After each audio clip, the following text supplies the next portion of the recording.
Hello everyone. இன்னைக்கு ஒரு முக்கியமான அப்டேட்டு. ஸோ ஒரு ஆரோக்கியமான குறிப்பை பற்றி தான் சொல்ல போகிறோம். எனக்கு தெரிஞ்ச சில விஷயங்களை நான் ஷேர் பண்ணுறதில்ல. இன்றைக்கு 10ல் 1 பேர் சந்திக்கக்கூடிய ஒரு மிகப்பெரிய குறைபாடு இல்லை பிரச்சனை என்னன்னு சொன்னீங்கன்னா, சிறுநீரகம், கணையம், பித்தப்பை, கல்லீரல் இந்த உடல் உள்ளுறுப்புகளில் வந்து பார்த்திங்கன்னா கற்கள் உருவாகுதல் அல்லது வந்து அடைப்பு.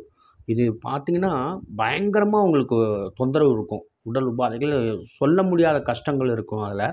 இது என்ன காரணங்கள் அப்படின்னு சொல்கிறாங்கன்னா, ஃபஸ்ட்டு வந்து பார்த்திங்கன்னா, அவங்க வந்து அதிகப்படியான நீர் உடலுக்கு வந்து உடல் உள்ளுறுப்புகளில் நீர் சத்து குறையுது இல்லையா? அது எவ்வளோ நம்ம செரிமான மண்டலத்துக்கு நீர் தேவைப்படுதோ, அந்த அளவுக்கு அந்த நீர் வந்து எடுத்துக்காமல் அதனால ஒரு காரணம் இருக்கும். பழங்கள், காய்கறிகள் இந்த ஃபைபர்னு சொல்கிறோம்ல, நார்ச்சத்து உள்ள அந்த மாதிரி காய்கறிகள், அந்த மாதிரி உணவுகள்லாம் இவங்க உணவில் சேர்க்காமல் இருக்கிறனால தவிர்க்கிறனால வரும். சரிங்களா? 3வது வந்து என்னென்னு சொல்கிறாங்கன்னா, நம்ம உடம்பில் கால்சியம், பாஸ்பரஸு, அமினோ அமிலங்கள், கெட்ட கொழுப்பு, சில உலோகங்கள் சரிங்களா?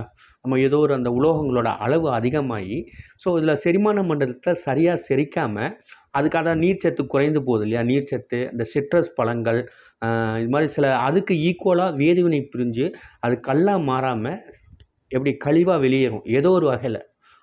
யூரிக் அமிலம் கூட அதிகமானாலும் ஸோ அந்த இடத்துல கல்லூரும். இந்த மாதிரி கெமிக்கல் உள்ளார ரியாக்ஷனுக்கு என்னென்ன ஈக்குவலண்ட்டாக நம்ம உணவு சாப்பிட வேண்டும் அது எல்லாமே அது தவிர்க்கிறனால உள்ளார அந்த ஸ்டோன் வந்து உருவாகுது.